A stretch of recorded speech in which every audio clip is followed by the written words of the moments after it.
In today's video, I'm going to teach you how to locate spam folder in Outlook Microsoft.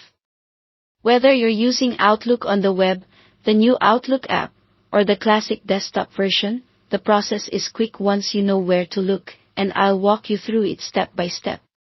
First, open Outlook. If you're on the web, go to Outlook in your browser. If you're on Windows or Mac, open either the new Outlook or the classic Outlook application.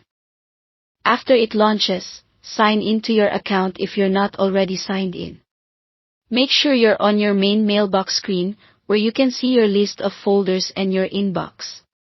Now, focus on the navigation area on the left side of the screen. This is your folder list. If that left pane isn't visible, try widening the window or clicking the menu icon to show the sidebar. Sometimes the folder list can be collapsed to save space, so look for a small arrow or caret next to the word folders. Click that arrow to expand the list so you can see everything underneath your mailbox. Once the folders are expanded, scroll through until you find junk email.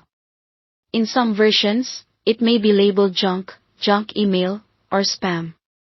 They all refer to the same place, the folder where Outlook automatically moves messages it thinks might be unwanted or suspicious. Click that folder to open it. That's it, you've located your spam folder. From here, you can review messages that were filtered as junk. It's a good idea to check this folder regularly in case something legitimate was routed here by mistake. If your folder list is long, remember you can keep junk email easy to reach by adding it to your favorites in the left pane. In Outlook on the web and in the apps, you can usually right-click the folder name and choose to pin or favorite it, so it appears at the top of your list. You now know exactly where to find your spam folder in Outlook.